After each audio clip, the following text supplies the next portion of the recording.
So this is a church app that you can use wherever you go. It's a web app. It's not just an application, but it's a web app that can be accessed wherever you are, provided you have given the access. So it can be used for a church, basically. So this is for a church. You can get one for yourself. From me, I'm selling it for just 200 cedis, because I believe every church has to have a very organized database to be able to make informed decisions.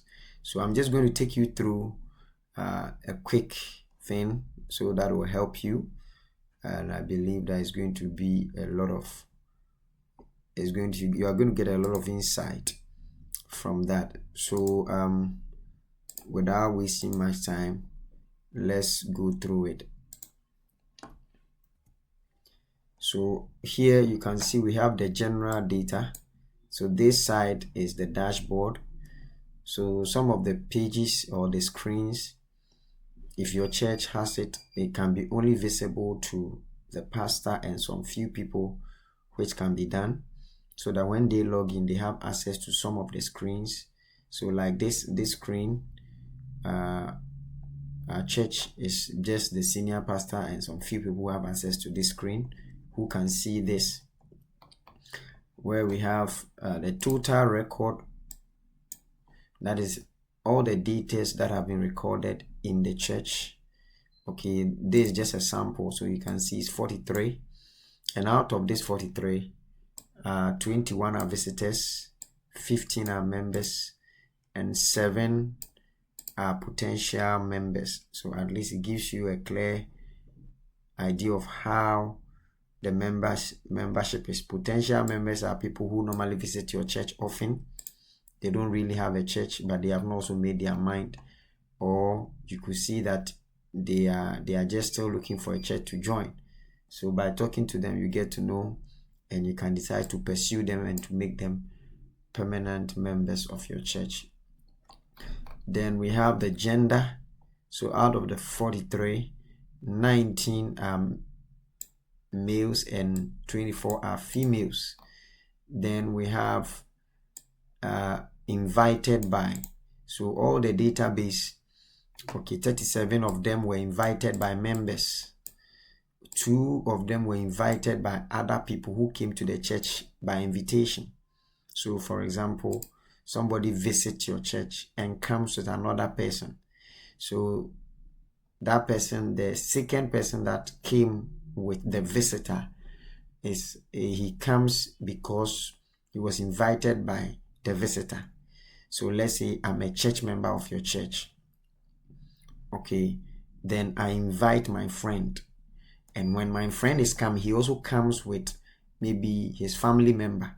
So that family member, I'm not the one who invited, but it was the visitor who came, who brought that family member. So here you get to know how many people came to your church through visitors who came to your church.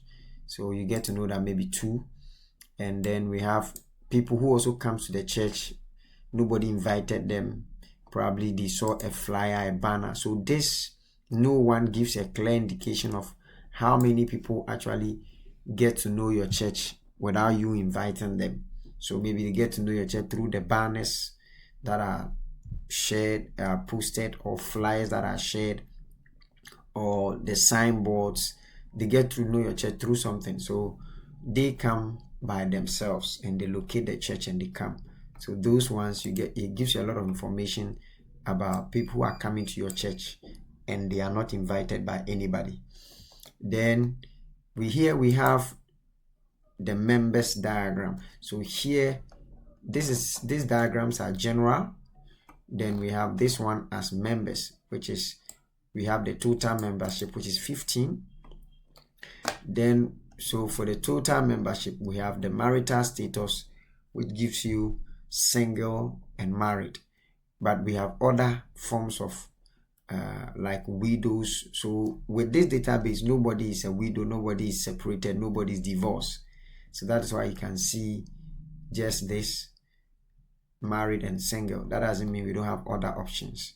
So we have the family relation.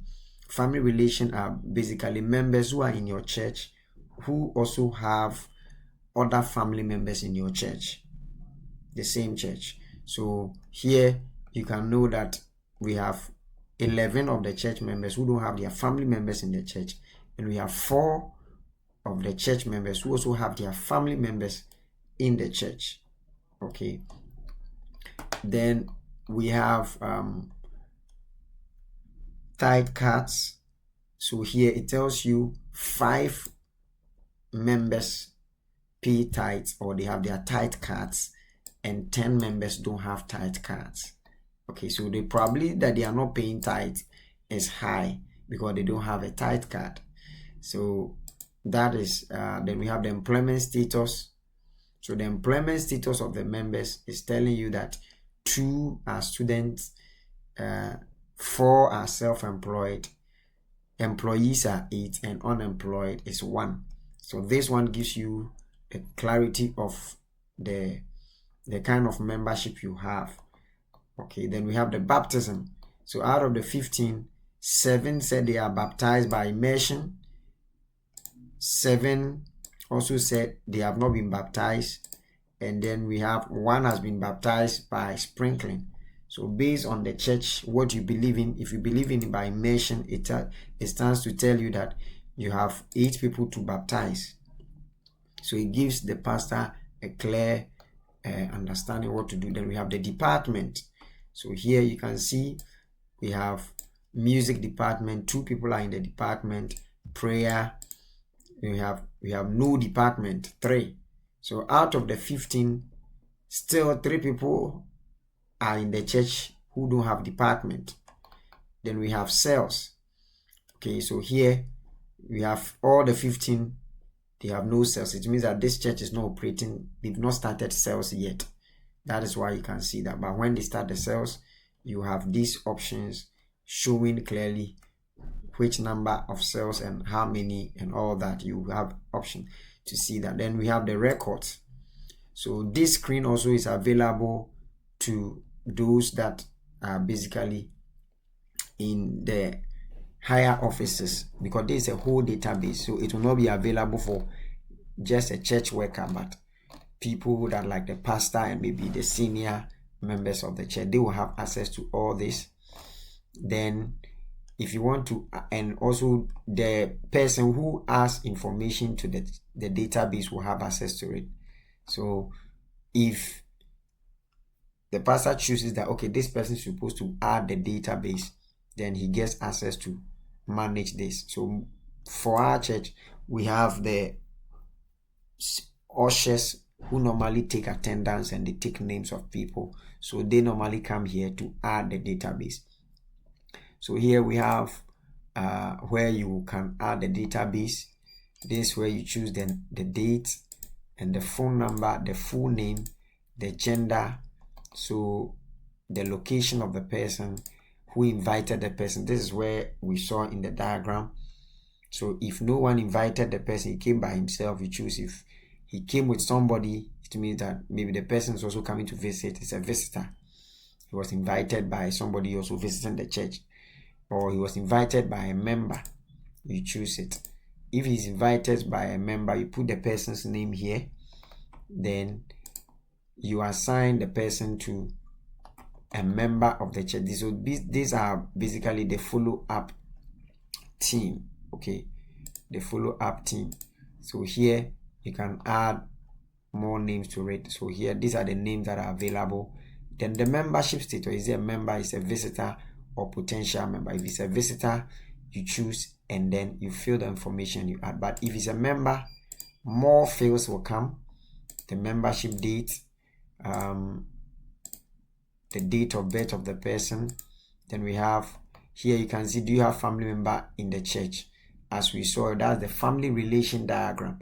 So here, if he chooses yes, you have, chooses no, you also have that information. If it's yes, he has to select the family members that are related to him from the database. Then the email, the mother's name, father's name, hometown, emergency contact numbers, employment status, if he's baptized. These are all where we get information from. So if you are a member, you have a lot of information to fill. Here we have all these cells. If the person has no cell, choose no cell. If the person is just a member, he doesn't have any cell, definitely once he has no cell, he's just a member. Then we have department. Which of the department? If it's no department, you choose no department. If the person has a tithe card, yes. If it does not have, no. Then if there's any other information, you put it here. Then you'll be able to add. So that is how this information is. So if the person is not a member, the fields are few for the person to fill.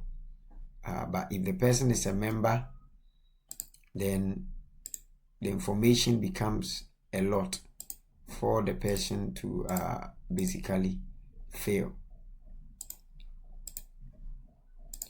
So we have that information here. Then we have the attendance. This is where you take attendance. So here, the service type, we are going to choose the name. Then if the person is present, present. If the person is absent, absent. So this also is available for maybe all cell leaders, all people, those that are having maybe sheep or whatever it is. They have access to this screen. So this screen is basically a general screen, but this record screen and this dashboard screen can be given to or can be accessed by maybe certain kind of people in the church. But the attendance screen can be accessed by those that are given responsibilities to monitor other people. Maybe you have the cell leader, he has access to it. When they come to church, he has the cell members, he takes records of the people that came to the church. Then we have the call report. So the call report also is for follow-up. So maybe they do follow-up, then they give details. So when you come here and you click add call report, you choose the date you call the person, who called the person. Maybe Clinton called the person, the name of the person you called. So you choose the name, then the outcome. What did the person say? So here too, you choose it, and then if it is line busy, if it is do not answer, but if it's answer, you put in what conversation you had with the person.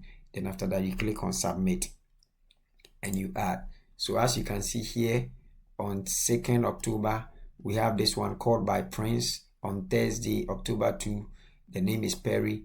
He answered. He said he will come to church. Then this one called by, there's no name here. So it means that it has not been edited. So let's put a name there. Let's say this. So you can see called by Priscilla. Then this person answered she's cooking for her husband. So that's what she said. So she will come to church. So these are all things that gives, as a pastor, this call report gives you a fair idea of what is going on. So you, as a pastor, when you come here, you can just come here and choose those who answered, or maybe this one, you just write Perry, and you'll be able to know all the answers Perry has given from the time they started calling Perry. You can know, okay, he picked this day, he said he will come. This one, he said this one. So it gives you fair idea. So by typing the name of the person here, you'll be able to tell all the report on this person. So that is how this side also works. Then we have this side, which is the soul winning. So here with the soul winning is basically different from the records.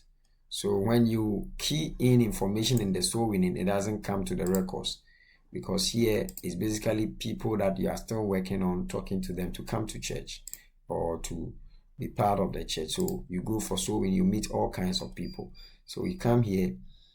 If you want to add, you come here, then you put in the date and everything. So here you choose the date. We went for soul winning. You choose the date you went for the soul winning, the name, okay, of the person. Okay, this is the name of the soul.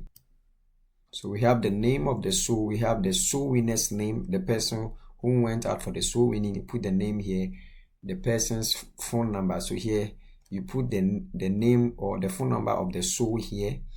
Then you put the location where you met the person, area of stay. Where does the person stay? You can meet somebody at Spentes, but the person lives at Medina. Okay, so where you met the person is different from where the person stays. You have to ask the person. It can be the same or it can be different.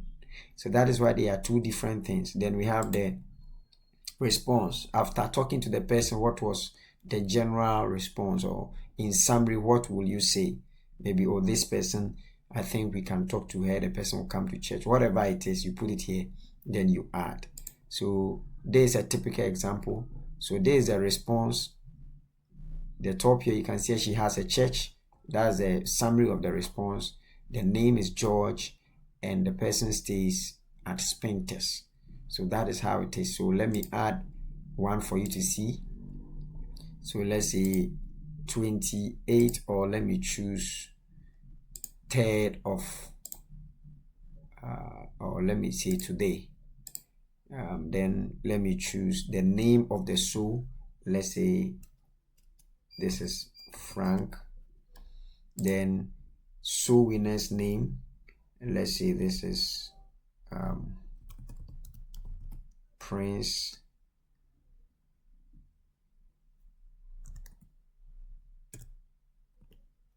Kwame. So phone number, don't forget the name of the soul is Frank, and the person who actually preached to the person or invited the person, was talking to the person, is the soul winner, which is Prince Kwame. And then the phone number, so let me put a phone number there. The location, so let's say I met the person at Medina, but the person stays at Jirigano. Okay. Then the response,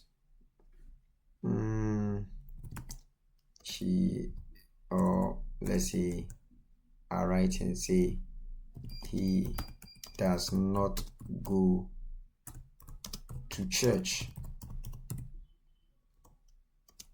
We can work on him to be a Christian. So something like that, and I'll add. So once I add, you can see here, Thursday, October 2, 2025. He does not go to church. We can work on him to be a Christian. That is the response that we got from this person. The name is Frank and he stays at Adringano. Okay. Then if you want to know more of the soul, when you click on it like this, it gives you more. Thursday, the name of soul winner is Prince Kwame. We have the phone number here, location of meeting at Medina, area of stay at Jingano, the response, and here you can, when you click here, you can call the person. It's the same thing. Then if you want to edit it, when you click here, you'll be able to edit the information like that. So that is the soul winning. So these data don't come and add to the records. These are different information altogether. So that is how these things work. Then we have some information also, like the cells. So when you come here, we have the cells. These are the names of the cells that have been created, the department.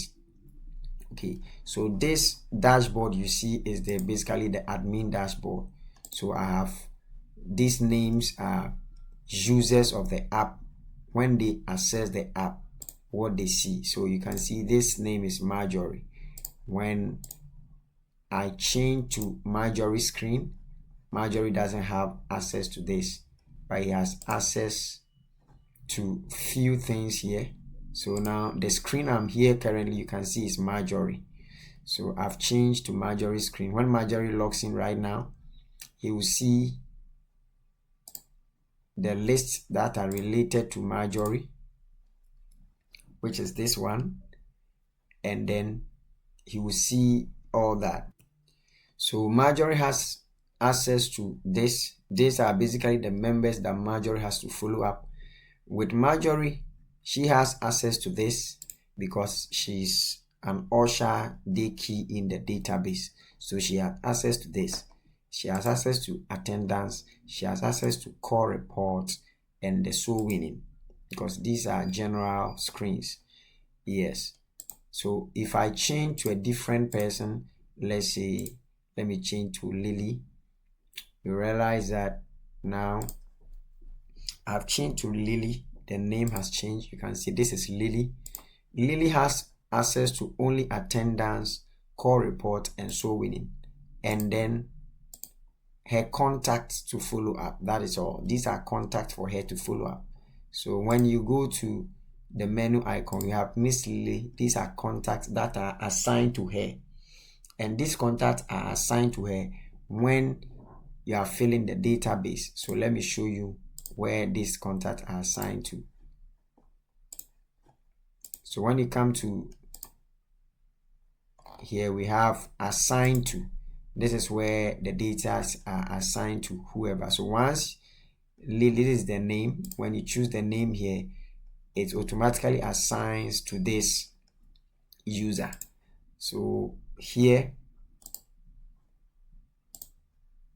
if I now change to Lily, Lily doesn't have access to the, she has access to this, where she can see these are contacts that have been assigned to her from the data or the database or the records. Okay, so when Lily calls these people, she can come to call report and give report on the people that have been assigned to her. Then we have the soul winning. When Lily invites somebody to church, maybe she's in a car, she talked to somebody, she can quickly come here and then type and put the information. Or when we go on an outreach as a group, all the people she speaks with, she can put the information here, making it accessible to anybody who wants to also call the same person and speak to the person. So that is how the system works. It's very, very flexible, helping pastors to make informed decisions. And this is a web app. You just need to have the link and you just log in. Once you log in, anywhere you are, you can have access to it. We have the attendance here. I've explained to you. It tells you how many people. So when the pastor wants to know, he comes here and takes here the absent or the how many people were absent on this day. When he clicks, he will get to know, okay, this person didn't come to church, this person didn't come to church, this person didn't, without having to call anybody to ask the information. When you click on it, it takes you to call the person. So it's clickable. Once you click on the name, it means you are calling the person. If you are not calling, you have to click here and you'll be able to edit. Okay, so the editing is for normal users, but when it comes to having the admin panel, the admin is able to delete. So that is how it works. And so I just encourage you, if you need one, just call me 054 1816157, 054 1816157, or what you do is that you call my telecell as well, or send me a WhatsApp message 020. Any of my lines are on WhatsApp 020-249-6800. So my numbers are on the screen. Pick them, give me a call, or send me a message on my MTN number, and I'll quickly design one for you. Okay, it's just 200 cedis. I'll design one for you. Use it for your church, and it will be a great thing for your church. Thank you. Bye-bye.